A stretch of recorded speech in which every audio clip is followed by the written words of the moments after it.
Hello, and welcome to Backstage Buzz, where you get the inside story on upcoming events at the MAC. Today's episode is all about Buffalo Theater Ensemble's 36th anniversary season. A little later on, I'll talk to Steve Scott, who is directing Andy Warhol's Tomato, the last play of the 22-23 season. But now, please join me in welcoming Connie Canaday Howard. She is the artistic director of BTE, and Connie's here to share all the details about the first two plays of the season. So welcome. Thank you. Thank you. So let's start with the first show of the season, and that is? Clybourne Park. Okay. So I'm actually really excited about that play. It's a great play. So can you give a little background about that show so everybody understands the story? Yeah, so both acts are set 50 years apart, 1959 and then 50 years later, 2009. And it's set in the same house. And in 59, the family is in the last stages, the husband and wife are in the last stages of moving. They're packing. And there will soon be a new family moving in. And in the course of the play, we learn that the family is Black. And it turns out that Raisin and the Sun, that family is the family that's moving into this house. And it's the same author, correct? No. No, it is No, not. no. It's Yeah. a family from Raisin and the Sun. Yes. Okay.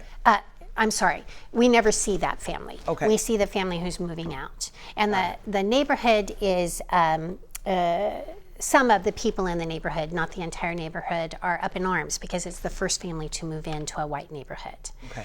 And it takes place, I'm sorry to interrupt, but it takes place in a mythical town in Chicago, area of Chicago, right? Yeah. Okay.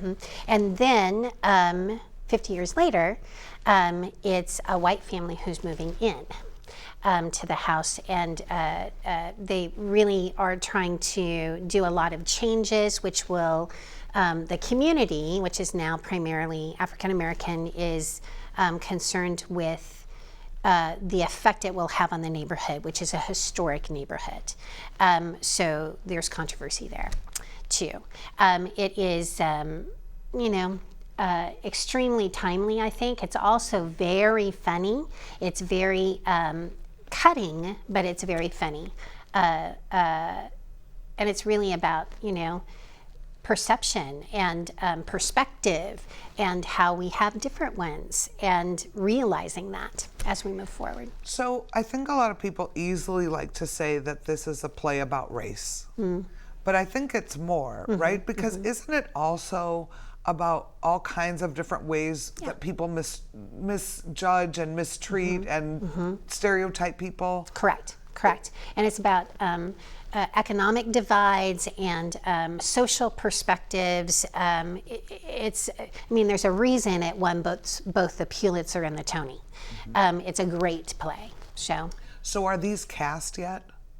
Partially cast. They're not completely cast. They will be shortly, but not completely cast. Okay, so you're not ready to share. Maybe Right. next time when you come back, Right. you can tell us who the Right. cast is. Right. So, and the director of that show is Kurt Liebig, who's our ensemble member and a wonderful director, and he's super excited about the show. He just couldn't be here today. So, I am super excited about this show because it's a newer show. And it was done, I think, was it in Steppenwolf the first time that it was done here? Here, yes. Steppenwolf is the Chicago premiere. And it got such great reviews there. Everybody was crazy for that Yep. play. It actually first opened at Playwrights Horizon and then in the UK and won the Olivier Award there. And then it came sort of throughout the nation. In Chicago, it was Steppenwolf. Why did you choose that? Because Connie's the artistic director, as we said, so she gets to choose the season. With the ensemble. The ensemble has lots of input, but ultimately the decision is with Amelia Barrett, the associate artistic director, and myself. And we chose this show for all of the things we've already talked about, all of the issues that it raises. It feels like we're already talking about them in life. So it's a depiction, a really strong play that allows us to further those conversations and maybe further our points of view too. Well, and I think it'll be interesting if you do have talkbacks and conversations with the audiences to see. It's almost like you want to survey everybody and go, did it change your perspective? Did it change your point of view? You know, how did you feel after you saw it? You know, those kind of, it's interesting. Yeah. Really interesting. All right, so the next show is a show you're directing. Yes, Season's Greetings by Alan Ayckbourn, who is, lots of people know Ayckbourn, but if you don't know him, he is sort of Britain's version of Neil Simon, is often what he's compared to. So certainly has a lot of heart, but is funny, you know, and it's set over a 4-day period, Christmas Eve through the next 3 days, Christmas Day, Boxing Day, and the day after, in one family that arrives to spend the holiday together. And, you know, I say this about my family too. We love each other. We're also extremely dysfunctional. So there's lots of mayhem that happens. And an interesting thing about the two of them together, because we're on a slightly different calendar this year. So Clybourne plays through September into early October, and immediately we'll be in rehearsal for Season's Greetings. So it's the same set designer who's designing both sets. And it should be interesting to see how it morphs. They're both interior 2-story sets. So Perfect. It should be a ton of fun. That's kind of fun, so they can maybe use the base set and remodel Yeah. the house. We'll see. I think there'll be more than remodeling, but I think it will be exciting for the audience who's seeing both shows, you know, our subscribers and students watching the show, and us. I think it will be really exciting. So, Very exciting. So if we're talking about a holiday show that's funny about a family, are we talking funny holiday show like Christmas Vacation? That kind of wacky dysfunctional family? yeah, probably not quite that. I mean, they're British. They're a little more sophisticated.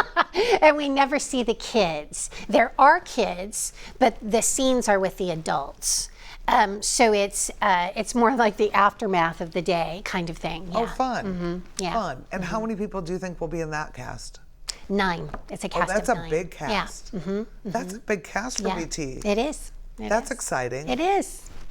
So I'm excited to see if I personally think I know that for the MAC, that's our best time of the year to sell shows. Oh. People love holiday shows and are always looking for things to do because they have family, friends, outings, groups. Everybody's always looking for something to do.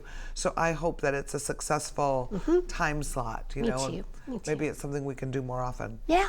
It would be awesome. So Connie, tell us a little bit about what's going on with BTE for next year in general. It's your 36th season, and how do you feel like your audiences have been maintaining, and what's the best thing people can do who are Buffalo Theater Ensemble fans? Subscribe is the best thing you can do, number 1. And number 2, you know, come to subscriber events, come to pre-show discussions and post-show discussions. I think this year, not just at BTE, but in theater in general, we're coming through out of the pandemic and evolving into whatever the new normal is. I kind of hate that phrase. And next year we'll be even more solidly there. So I think it's, supporting that live interaction between stage and audience that makes theater so special. So I think one of the reasons that the subscribers of BTE and followers and people come is the access that BTE provides to not only the artists, but to the directors, the producers, the artistic directors. And I think that when you get to know a little bit more of the backstory, or you get to know that, oh, did you know that they're going to kind of use the base of the set and it's the same designer and let's see how he switches it up. All those little things, you get a little bit more behind the scenes access. I think so too, yeah. I mean, we always talk about our subscribers as being our extended family. And we really believe that. That's not a catchphrase. So, subtext going out, giving background on the show is always widely sought. If it goes out a little late, I hear about it. So we try to foster that greatly. Because we believe in that live interaction. So subscribers get invited to what? What do they get invited to? So you can certainly go buy your ticket one by one and come when you can.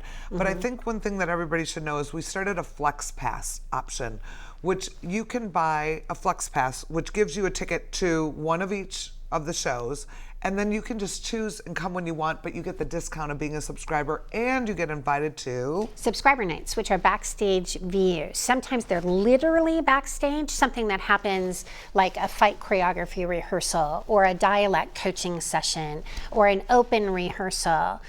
Sometimes they are an event that speaks to the play, like for Naperville, which had tons of comedy in it. But Naperville also is about people sort of leaving behind something and going on to the next thing, a second chance kind of play.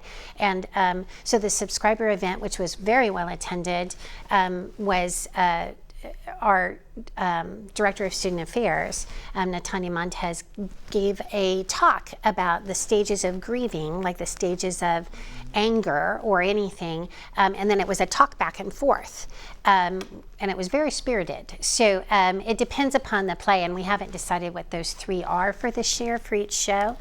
And she's a brilliant psychologist. Yeah, I mean, she's that's wonderful. her background. She's wonderful. She's a doctor of psychology, and so she is one of the best people to talk to if you're having a bad day. Right. You know, she really helps you Right. to straighten it out. And she also helps you laugh. Yeah. So, which is part of it, I think. But and then you get mailings from us, Subtext, which is a paper that gives you background on the playwright and background on the play and background perhaps on one of the artists in the play. Future events coming up, so it's really helpful to you if you love theater and you love BTE to be a subscriber. So. I think so. I think it's a really neat opportunity to not just come to the shows, but you get more. Right. You get a lot more. Right. Well, Connie, thank you for coming on the show and talking about next season. We wish you the best. I bought a subscription, and I can't wait to see it all. Buffalo Theater Ensemble subscriptions are available now. So become a subscriber and receive benefits, including, for all of you watching, 20% off tickets, invitations to special events, 10% off in the gift shop, and more. Subscriptions are available by phone, in person, and online. Visit atthemac.org for more information. Starting June 4th, visit the Cleveland Carney Museum of Art to view Hooking Up, Meet the Collection. In this dynamic exhibition, familiar pieces from the CCMA Permanent Collection will be paired up with contemporary works by artists from around the country. The exhibit is open through August 7th. Admission is free and all are welcome. Lakeside is back. This fan favorite free outdoor concert series offers something for everyone. Be sure to join us at one or more of the following shows. Through the Years, featuring Don Gatlin with the Kenny Rogers Band on Friday, July 15th. Ralph's World is on Sunday, July 17th. Saxophone supergroup Altoism plus special guest Antonio Hart is on Thursday, July 21st. The Greatest Piano Men is on Friday, July 22nd. Ballet Folklorico and Mariachi Monumental will be at our family fiesta on Sunday, July 24th. Grammy Award-winning artist Kenny Garrett is going to be there on Thursday, July 28th. Magic of Motown on Friday, July 29th. Artrageous returns on Sunday, July 31st. New Philharmonic Summer Pops concert is back on Friday, August 5th. For tickets or more information, visit us at atthemac.org. I am happy to welcome back Steve Scott to the show. You may remember Steve's work from past BTE shows when he directed The Cake, Miracle on South Division Street, and Outside Mullinger. We are thrilled to see him return to direct Andy Warhol's Tomato next year. Welcome, Steve. Thank you, Diane. It's great to be here. Thank you. So tell me, I'm very excited about Andy Warhol's Tomato because we're doing this huge Warhol exhibition next summer, and this will really be a big kickoff event into the big exhibition coming. That's great. Yes. That's great. I'm looking forward to that. Oh, I think it's going to be a really wonderful exhibition, and I'm very excited to have you to really get us ready and get the audiences teed up. So tell us about the show. It's a little show. There are only 2 people in it, and I have found that it might be based on a true incident, but probably not. But basically, it's it's kind of 2 opposites being attracted to each other and finding that their values are very much the same. The 2 characters are a guy in his 50s who owns a bar, and a young man we know as Andy Warhol, who has in the outskirts of Pennsylvania or Pittsburgh, where Warhol grew up. He and his brother have been delivering vegetables, and he ends up having a panic attack and kind of collapsing in front of this bar, and ends up being taken in by the bar owner to recover. Who discovers that this kid is an artist, and through the course of the play, we discover that the bar owner is actually a writer. And so they have similar artistic impulses, even though they're very different people. And it's basically a story of this lovely little relationship and how it evolved. And of course, the main interest for me was the fact that Andy Warhol, at the age of 18, is a character in the play. I had just seen the Warhol Diaries on, I guess, Netflix, is what it was. And I've always been fascinated with him. And just the chance to kind of delve into what he was like before he became Andy Warhol is kind of fascinating to me. So I will tell you, because we've been doing a lot of research with the exhibition coming, and Justin Woody, the curator, and I flew to the Warhol Museum to have a meeting with the curator there because we're loaning some pieces. And I had been reading about Andy Warhol's life from day one and his family, and I was fascinated with his upbringing and how poor his mother and his father were, and where they came from is very close to Ukraine, up in Slovakia in these tiny little mountains. Right. And the father came to Pittsburgh to work in the coal mines for 9 years before the mother came. He left the wife. Wow. And they lived in like this one room. And I told Justin, I'm like, if we have time before we go to Brooklyn, because we were flying in for a day, doing research, and then leaving, I want to go see where he grew up. That will inform me of something. And he was like, why do you want to go there? I'm like, I don't know, but I want to go. And I want to see the church that he went to, that his mother went to twice and 3 times a week. I want to see it. And so we got in an Uber, and we happened to get in the cab with this guy who goes, oh my gosh, I grew up there. I know exactly where you want to go. And he goes, you got to go to this bar. And there's only one. There's only one bar in that neighborhood. I wonder if this show is about that bar. Well, there's one. It certainly could be. I mean, it takes place actually in a small town outside of Pittsburgh, but it certainly could be the prototype. That's where we were. We were outside of Pittsburgh. Well, it could be. It was this it's on the outskirts of Pittsburgh in this teeny tiny town where his family first moved to. Right. And it's where all the immigrants would be kind of pushed into, and where the coal miners, because they could walk.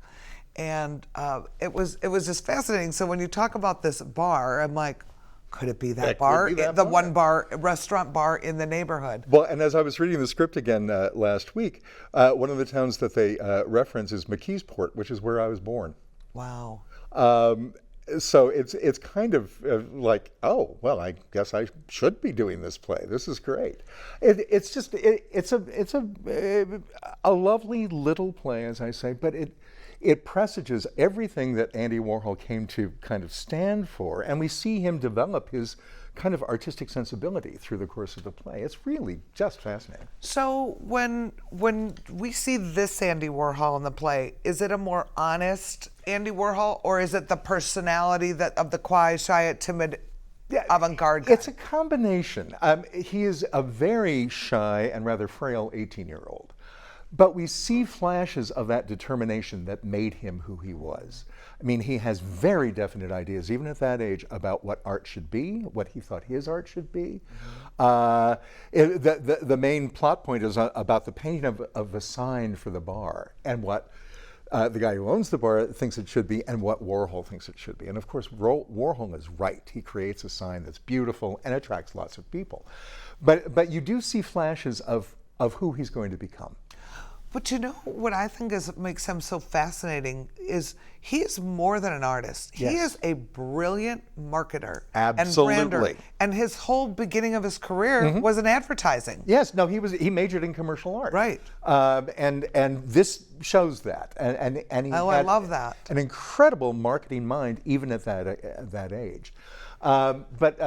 And there are little clues in the script. There are little references to things that I know the audience is going to go, oh, in terms of what we know about Andy later in his life. But it's just kind of fascinating to delve into that character at its inception, before, as he was becoming who he was going to become, and see what we can bring to life there. Just a fascinating man. Oh, I can't And the other character is equally fascinating for all the things. The bar owner? The bar owner, who appears to be this kind of burly, no-nonsense type, who is actually very, very sensitive and is afraid that people will think that he's somehow effete if they find out he's a writer. So he writes in his basement and hides the pages. Oh. It's lovely, it's very funny, and it's really moving and really lovely. It's kind of like an odd little love story that forms. So Steve, but I was just sitting here when we were talking, and I'm like, we need to do a preview of the exhibition in the lobby somewhere while you have your show going on. I think there's some great things that we could cross-pollinate. Well, and in the first production of this, apparently the designer at the end of the show flashed a lot of photos of Warhol's greatest work, so that you could see kind of the fruition of all the things we've been talking about in the play. So I'm thinking of trying to do that too. Oh, that's wonderful. Wouldn't that be fun? Yeah. Yeah, it will be great fun. Yeah. Steve, is there anything else that you want to share with audiences about the show? I think even if you really don't know who Andy Warhol is or don't really care who Andy Warhol is, I think it's a fascinating story of two very disparate people coming together. And in our world today, having somebody who seems to be very kind of blue collar and somebody who seems to be very effete, finding ways of connecting, I think, is very important. We always have ways of connecting with people that we think we have nothing in common with. If we just try, if we just kind of interrogate each other and find out what our values are. Yeah, I agree with that. I think that we, just as humans, we have so much more in common than we don't. Than differences. And the world has become very polarized. So this is a really wonderful and timely piece for anyone to see. On several levels. Yeah, I think so too. And it's short, so you're not going to spend the whole, it's not 3 hours of this. It's about 90 minutes. It's one act. So it's a very comfortable little play to watch, and I think a really fascinating one. We can't wait. So for fans of Steve Scott, beyond BTE and Warhol's Tomato, what's going on in Steve Scott's world? Oh my goodness. Well, I retired from the Goodman Theater in 2017, and I am now busier than I've ever been in my life. So you're working all the time? I'm still working all the time. I've taken over running the Dunes Summer Theater in Michiana Shores, Indiana. No way. Well, it's interesting because my first job as a producer was in a summer stock theater in Colorado. So it's kind of come full circle, kind of going wonderful. up through the large theaters and coming down to the small theaters. So before they come to BT this fall, if they want to see summer shows, that'd be a great place to go. We just opened a production of Next to Normal, the musical, which turned out extremely well and is kind of against all odds becoming very popular because it's a complicated show and a challenging show, but it turned out very, very well. And I've been doing other stuff around, and I've been teaching at Roosevelt University, and I'm on the board of the Goodman Theater now. So I'm busier than ever. I'm running around. What do you teach? I teach a scene study class, acting techniques based on Stanislavski, to junior year acting majors, which is I love teaching because I love being with young people and kind of figuring out where the world is going now, you know? And as I get older, I think that's more and more important, so I can stay attached to what the evolution is.